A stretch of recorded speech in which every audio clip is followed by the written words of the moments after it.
Welcome back, Tiger fans. We're breaking down everything from LSU's Week 2 performance and looking ahead to a massive Week 3 matchup. LSU, man, they just came off of a win as they start their season 2-0 for the first time since 2019. They just beat up on poor old LA Tech. Anyway, so the score of that game, LSU won 23-7.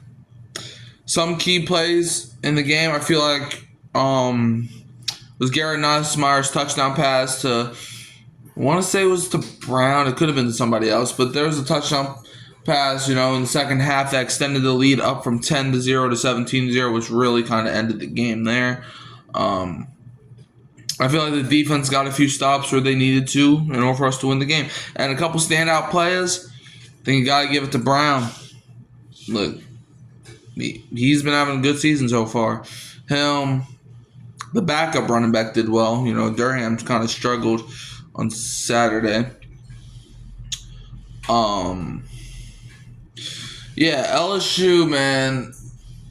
However, there's a lot of things that went right and a lot of things that went wrong.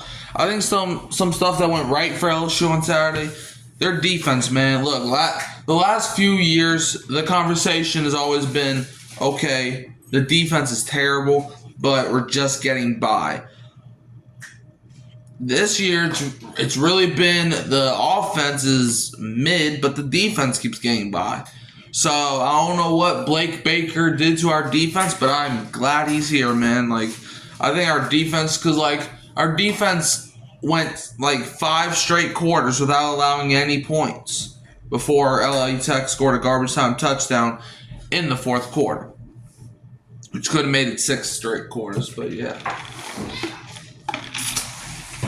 I think a lot of stuff went right, but also a lot of stuff went wrong, man. The drops, man. I don't know if y'all were watching, but we had a lot of dropped passes. And not just on offense. We had a couple dropped interceptions, too. The drive LA Tech scored their only touchdown on. It could have been a shutout if one of our guys would have caught the ball in defense because the ball hit him square in the hands. But yeah, and Garrett Nussmeier, you have to be more consistent than you were on Saturday night.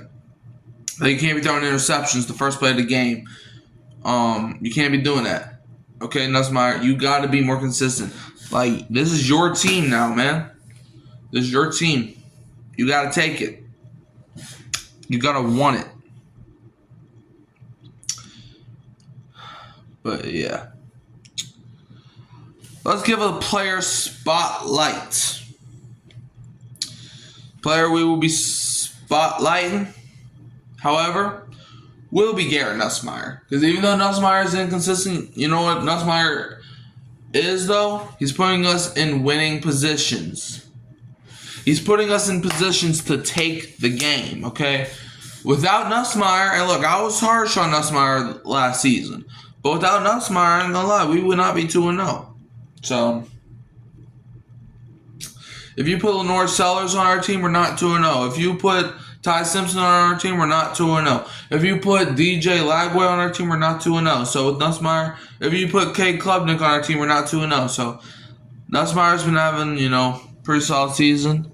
And yeah. And also another breakout player is Aaron Anderson. He didn't have that big of a game Saturday that he did week 1, but he is still probably the most explosive receiver in college football right now. He's fast. He can break you off the line of scrimmage. He can go up and get the ball. He can outrun your entire defense. Aaron Anderson is the next wide receiver 1 in the NFL.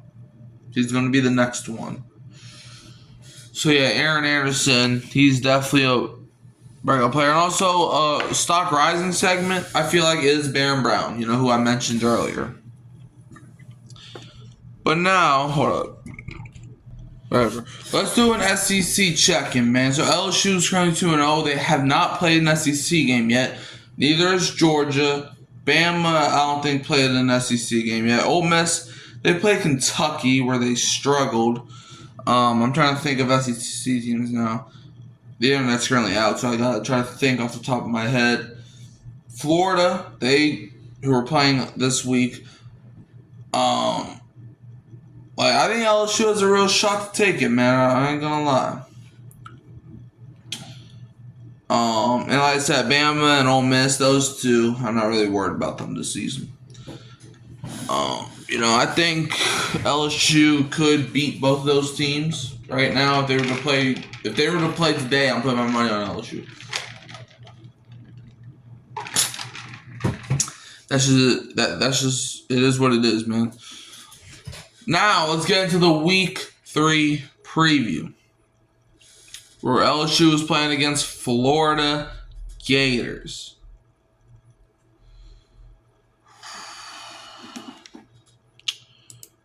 Man, Florida Gators coming to town.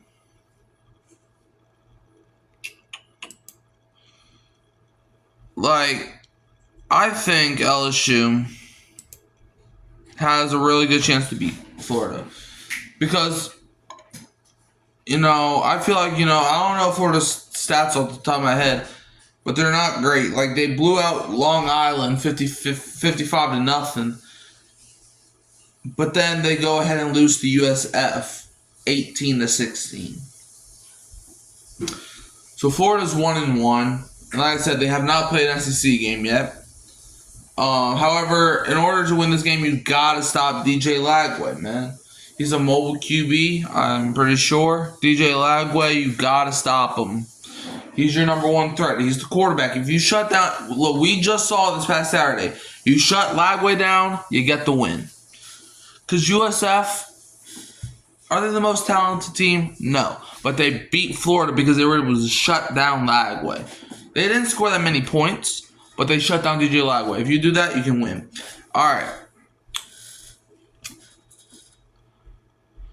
Now, what is y'all's prediction? If I had to give off the top of my head on who's going to win the LSU game against Florida, I'm going to roll my LSU boys to get the job done. Give me LSU 24 and give me Florida 21. I think it's going to be a close game, man. I do. But I think LSU takes the cake. What is your predictions, man? Comment your predictions down below. Let me know what you think the score is going to be. Do you think Nussmeyer's going to have a good game? Oh, then it's finally back. So, yeah. How do y'all think LSU's going to do against Florida? I think this game could go Florida's way. Florida did beat us last year in the swamp. At least I think it was in the swamp. But anyways, don't forget to like, subscribe, comment, and do all that good stuff. And I'm out of here, man. Don't forget to like, subscribe, share, turn the bell so you don't miss another upload. Comment down below your predictions. And I'm going to leave you as always. Or wait on. You can find me at Hurricane Mike, Kyle Phelps, and Keeping It Real, Who That Sports Podcast. And I'm going to leave you as always with a Go Tigers and don't be a Bama fan.